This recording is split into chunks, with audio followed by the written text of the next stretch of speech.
According to statistics from U.S. Customs and Border Protection, the number of Chinese human smugglers illegally crossing the southern U.S. border skyrocketed from 450 in 2021 to an astonishing 38,246 in 2024. What stories lie behind this staggering increase? Welcome to Red Eastern True Crime. If you want to hear more stories like this, please like the video. Let's dive into the story. In the early hours of June 6, 1993, two police officers were patrolling Jacob Riis Park on the Rockaway Peninsula in Queens, New York. Suddenly, they were startled by piercing screams coming from the beach. As they approached, they spotted a rusty cargo ship called the Golden Venture, anchored off the shore. The ship's deck was crowded with hundreds of anxious passengers, who, undeterred by the crashing waves, began jumping overboard and swimming frantically toward the shore. Officers quickly called for reinforcements. Meanwhile, some people managed to reach the shore and tried to hide by crossing the nearby coastal road, while others struggled in the water. Tragically, 10 people drowned. This incident became known as the Golden Venture landing, a shocking event that gripped the nation. All the passengers who jumped into the sea were illegal immigrants from China. A total of 286 people, 262 men, and 24 women, mostly from Fujian province. Each passenger had paid nearly $30,000 for their smuggling. The case led to the arrest of a notorious female smuggler named Zheng Guiping, who had facilitated the illegal entry of more than 3,000 Chinese immigrants into the U.S. over more than a decade. In February 1993, the Golden Venture docked in Fuzhou, Fujian province, where it picked up dozens of undocumented Chinese. It then sailed to Thailand, where another 90 people were added to the passenger list. A month later, the ship sailed to Mombasa, Kenya, where it picked up more than 100 additional passengers. These Chinese migrants in Thailand and Kenya had been pre-arranged in batches by the smugglers. After its departure, the Golden Venture sailed around the Cape of Good Hope and into the Atlantic, reaching the waters off New York City 127 days later. 30 or 40 years ago, few people in China had the opportunity to obtain a passport, but border controls were not as strict as they are today. People found ways to get into Yunnan province, then trekked through the tropical forests of the Golden Triangle to Thailand, where they used fake passports to fly to Central America or Mexico, and finally crossed the southern border into the U.S. This was the early smuggling route. In the 1990s, as trade relations between China and the U.S. deepened, some ship crews seized the opportunity to escape from ports in cities such as New York and Seattle. This prompted enterprising individuals to develop various land and sea smuggling routes. In addition to the Golden Venture route, there were tours disguised as tourist groups, traveling from Fuzhou to Europe, and then on to New York. During this period, the majority of Chinese immigrants attempting to enter the U.S. illegally came from Fujian province, resulting in a high rejection rate for Fujianese visa applicants to this day. Once in New York, most settled in Manhattan's Chinatown, particularly along Eldridge Street, which they called Fujian Street. These first-generation immigrants worked in American restaurants, sending money home to pay off their smuggling debts, while saving to open their own restaurants and build beautiful homes back in Fujian. After obtaining green cards, they brought their families to the U.S., paving the way for second-generation immigrants to take over the family businesses. Eventually, third-generation immigrants were born in the U.S., received an American education, and became truly Americans. Through smuggling, these first-generation immigrants transformed their own lives and the fate of their entire families, a reality that existed 30 years ago. As China opened its doors and rapidly developed its economy, the number of people attempting illegal immigration fell significantly. In 2021, only 450 Chinese entered the U.S. illegally through the southern border.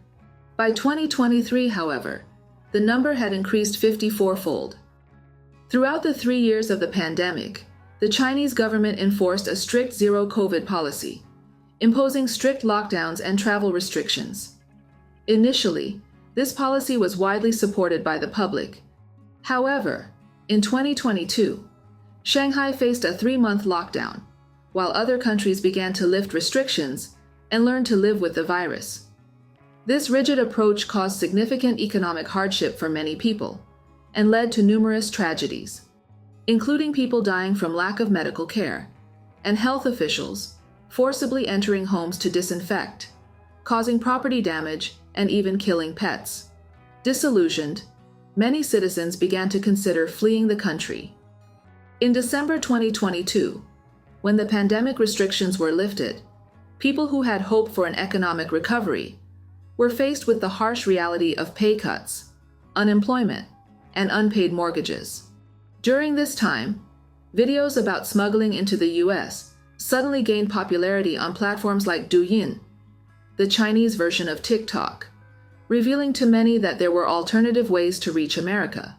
Some even published guides to smuggling routes. The people featured in these videos are all from mainland China, with no links to Hong Kong or Macau.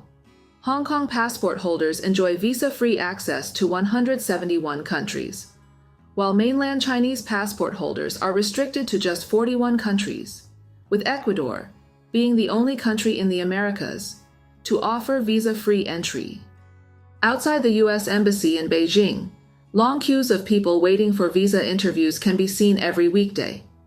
According to official U.S. data, 1.25 million Chinese obtained non-immigrant visas in 2019, which will drop to less than 110,000 by 2021, and only about 420,000 by 2023.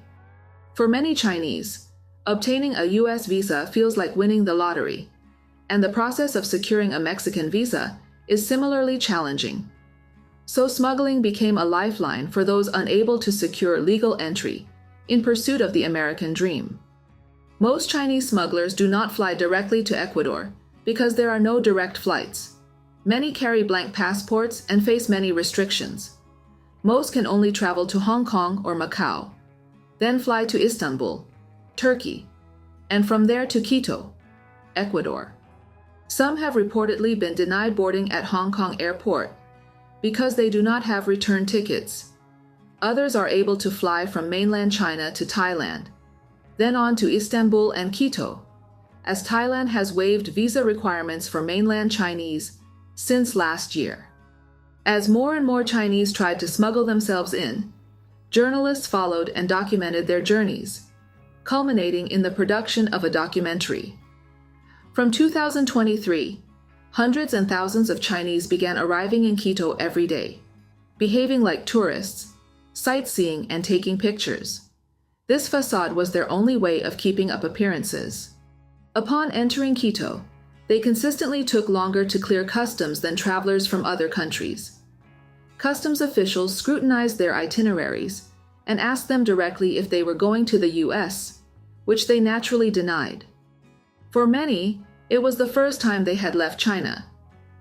Statistics show that the minimum cost of smuggling a person from China to the US is around $10,000, with around $5,000 needed to reach Quito alone. Several Chinese-owned hotels in Quito cater specifically to the needs of smugglers. Hotel owners report that 40 to 50 people leave every day during peak periods. The influx of Chinese arrivals has brought significant economic benefits to the local community, so the government has not enforced strict controls. There are several routes to choose from, with the first destination often being the Darien Gap, a dense jungle between Colombia and Panama. A more economical route to the Darien Gap is a 6-hour bus ride to Tulcan, a small town on the Ecuador-Colombia border. Although Chinese passport holders need a visa to enter Colombia, they can usually pay their way through. Once in Colombia, they take a bus to the southern town of Pasto and fly to the northern town of Nicoclí. Nicoclí to Panama, there are 3 options. First, trekking through the Darien Gap, which takes about a week.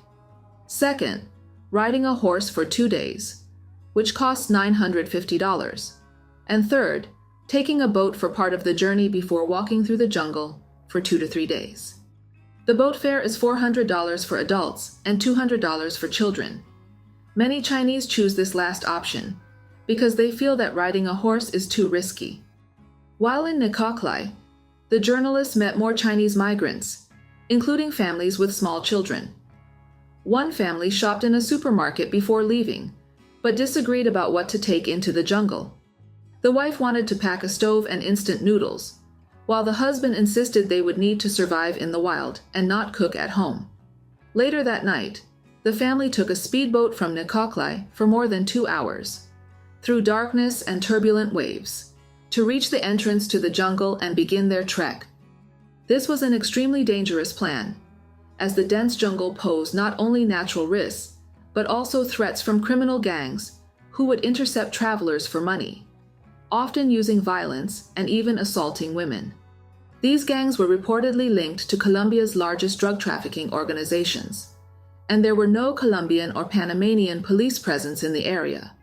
During their 3-day trek through the jungle, they paid guides to help carry their luggage or even their children, $400 for a child and $300 for luggage. The treacherous route has cost some people their lives. Passers-by have seen human bones along the way. Some have starved to death, while others have been attacked by wild animals, swept away by rivers, or succumbed to exhaustion.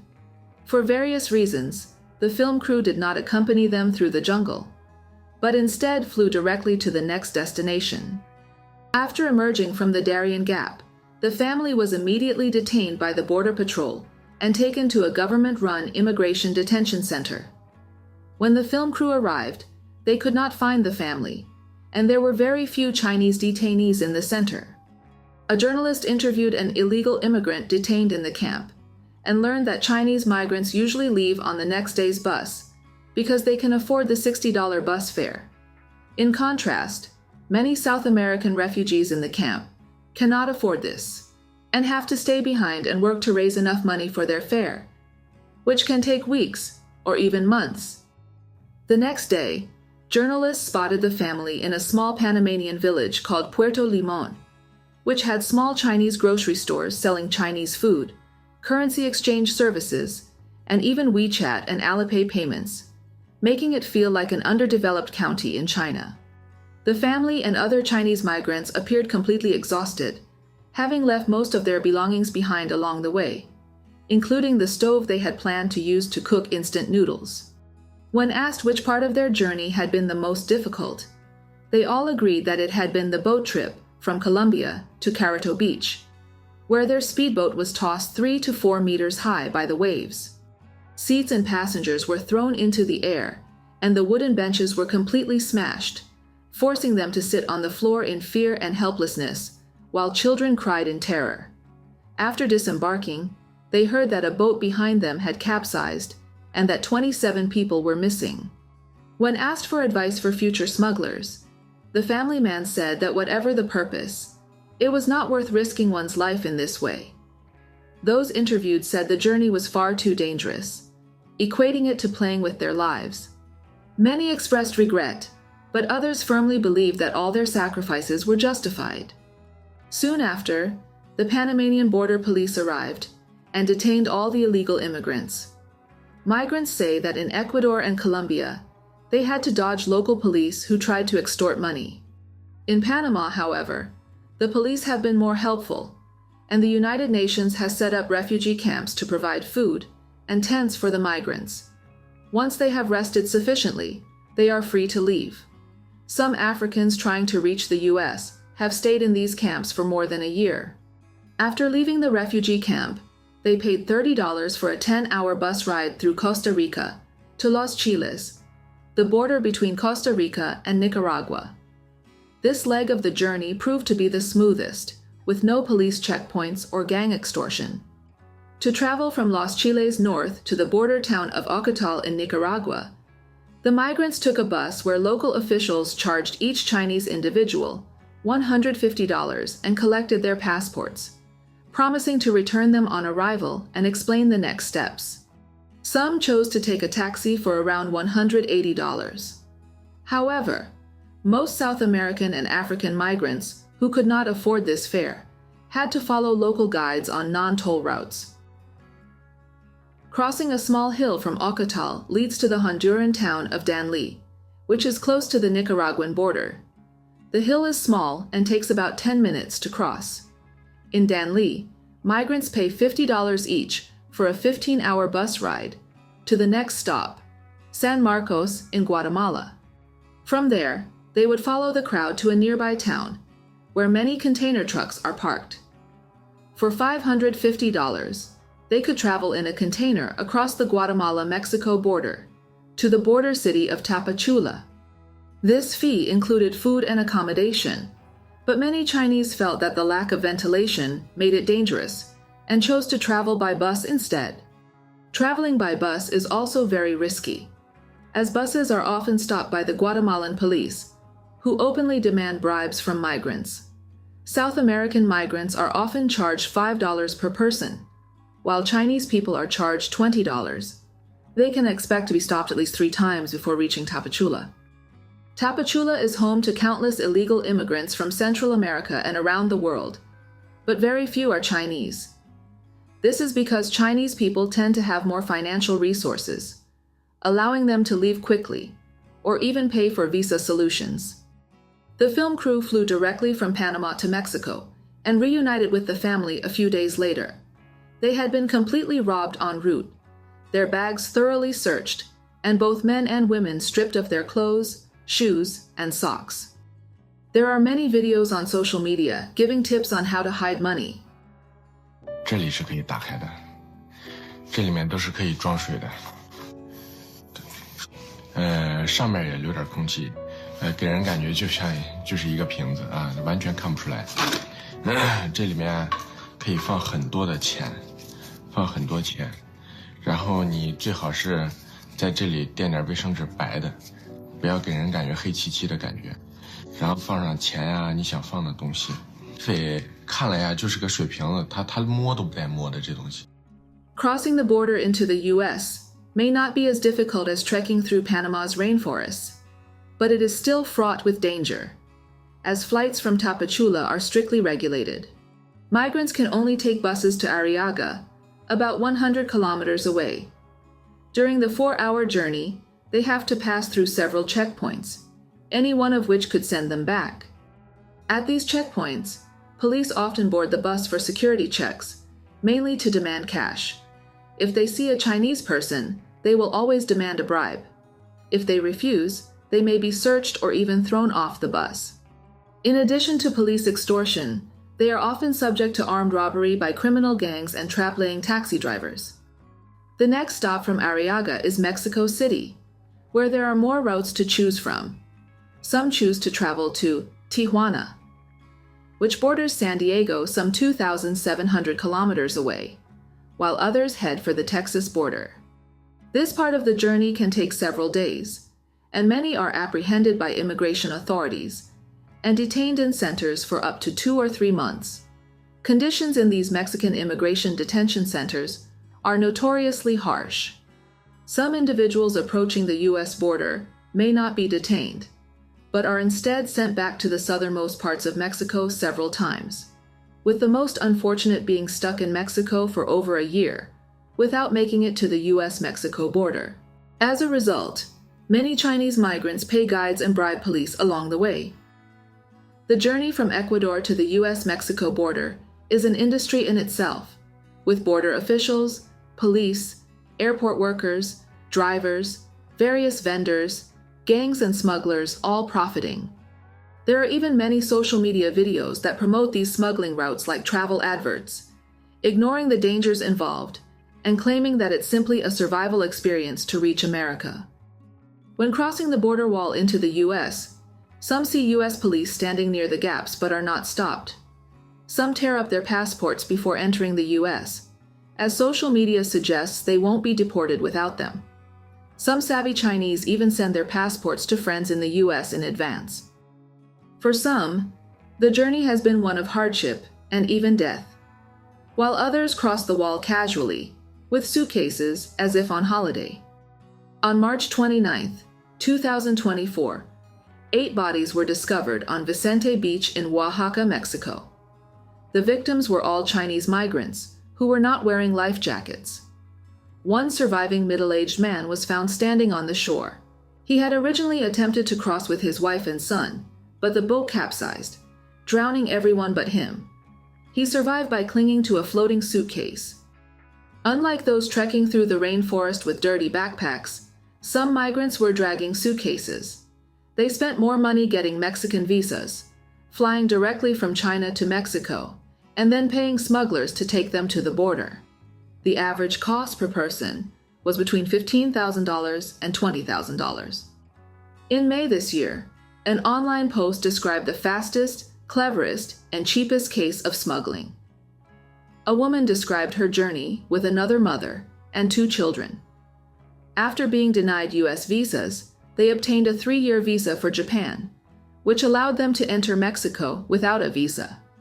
They traveled as if on holiday, enjoying several days in Japan before heading to Mexico, where they were smuggled to the border and crossed into the U.S. in just 20 minutes, paying an average of just $3,000 each. However, this route is not suitable for most people, as obtaining a 3-year visa to Japan requires stable employment or a bank account with more than $70,000 in savings. This mother said that U.S. Border Patrol agents greeted them warmly with water and bread, saying, "Welcome to America." They felt very welcome. In the immigration detention center, the children were treated particularly well, with 3 meals a day, extra snacks and fruit, 24-hour cartoons, and staff asking if they wanted to take a shower. Almost all Chinese migrants who enter the U.S. voluntarily wait for U.S. Border Patrol agents to pick them up and take them to immigration detention centers to apply for political asylum. While waiting for immigration judges to decide their cases, they can obtain legal work permits. Many are released within 72 hours, free to seek work in the U.S. Even if their asylum claims are ultimately denied, there is still a chance to appeal and avoid deportation. However, due to language barriers or questions about their motives, some individual Chinese migrants are unable to explain why they entered the U.S. illegally and spend more than a month in immigration detention. The majority of Chinese migrants traveling from China to Ecuador, crossing Colombia, Panama, Costa Rica, Nicaragua, Honduras, Guatemala, and Mexico endure various hardships to reach the U.S. because they see the high success rate of this route as promoted on social media, coupled with the high probability of successfully applying for asylum in the U.S. In 2023, the success rate for Chinese citizens applying for political asylum in the U.S. reached 55%. When asked why they came to the U.S., almost all Chinese migrants say, freedom, or the American dream. Some have faced unemployment, bankruptcy, and debt as a result of China's strict pandemic control measures, and find it difficult to secure work. Others do not want their children to endure China's rote-learning education system, are concerned about food safety, or are fleeing religious persecution and repression of speech and rights. This last group tends to be the most determined to reach America. The first group is most likely to regret their decision after feeling disappointed. According to unofficial statistics, of those who successfully reach the U.S., about 30% have returned to China because of language barriers, difficulty finding work, being cheated by other Chinese, or discovering that reality is different from their expectations. Located in Monterey Park, Los Angeles, similar to Flushing in New York, is the first stop for many new immigrants. The square is always filled with groups exchanging information and looking for jobs. When asked about their impressions of America, they say it's different from what they imagined. They describe the area as a bit dirty and not up to their expectations of the U.S., noting that everything shuts down after 9 p.m., making it feel like an apocalyptic scene, which is quite an adjustment. New arrivals in the U.S. initially struggle to adapt to their new surroundings, with many men working as kitchen help or doing heavy labor in the construction industry. Some also turn to social media for income, with 2 extreme types emerging. One showing the ordinary freedoms of America, and the other showing the grim reality, such as filming streets full of homeless people, or drug use in Los Angeles. These types of videos get a lot of views in China.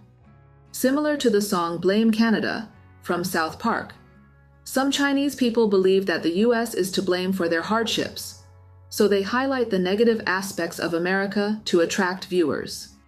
Last year in Los Angeles, a Chinese migrant known as Gold Medal Lecturer rose to fame by posting videos of himself begging, quickly amassing 700,000 followers on Douyin, the Chinese version of TikTok.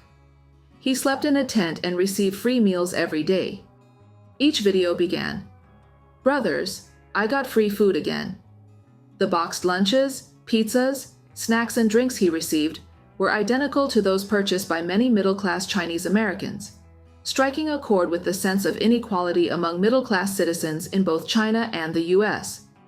Although his videos were later banned in China, he gained 120,000 subscribers on YouTube and now lives in a free government-provided apartment in California, continues to film begging videos, and appears to have a stable life. The children of these migrants can easily attend American primary and secondary schools without paying tuition fees and without having to stay up late doing homework. They can also receive medical care, with hospital rooms shared by 2 patients, a level of care only available to high-ranking officials in China. For those unable to pay medical bills, hospitals often offer discounts or free services unimaginable in China. Some are proud of these benefits, while others claim they came to seek freedom and democracy, not to receive charity. They hope to one day give back to American society. On June 18th, Ecuador's foreign ministry announced the suspension of its visa waiver agreement with China, citing an increase in illegal immigration from China. The decision will officially take effect on July 1st, 2024. Some say Ecuador has bowed to pressure from both the US and China. This will force those still considering illegal immigration from China to find new routes. Pandemic control, the economic downturn, and the tightening of freedom of speech are not the main reasons for the increase in Chinese migrants. Instead, the Biden administration's friendly and lenient policies towards illegal immigration play a significant role. Compared to migrants from other countries, Chinese migrants undoubtedly have the strongest economic resources, making them prime targets for extortion and robbery. A significant proportion of these individuals are influenced by social media and are eager to travel to the US to earn dollars, although a smaller number are fleeing political persecution. On July 4th, 2024, the US Department of Homeland Security announced that, after coordination with China, it would repatriate 116 illegal immigrants to China on a large charter flight, the first repatriation since 2018. A second flight was sent in October. On May 17, 2024, the Cuban government announced a 90-day visa waiver for Chinese passport holders, giving some new hope. The distance from Cuba to the US is much shorter than from Ecuador, allowing a direct water route to Florida, although it is just as dangerous. Many are now waiting for this route to be reliably developed. Australia and Germany have also become new targets for some. However, Australia has taken a very firm stance against Chinese people smugglers. In 2024, 9 Chinese migrants who arrived in Australia were repatriated by the authorities after departing from Indonesia, with 4 incidents occurring this year. They had each paid smugglers 10,000 Australian dollars, believing that entering Australia would allow them to apply for visas based on individual circumstances. To their dismay, they were sent to illegal immigration detention centers outside Australia. Germany, on the other hand, has taken a friendlier approach to Chinese migrants than the US, providing not only individual accommodation, but also financial support. A YouTube channel shared the story of a young Chinese man who smuggled himself into Germany and his experiences living there. In the next video, I will discuss the stories of Chinese migrants who have been smuggled into Germany, so stay tuned. What do you think about this case? Please share your thoughts and opinions in the comments section. Thank you very much for watching. If you enjoyed my video, please like and subscribe to my channel.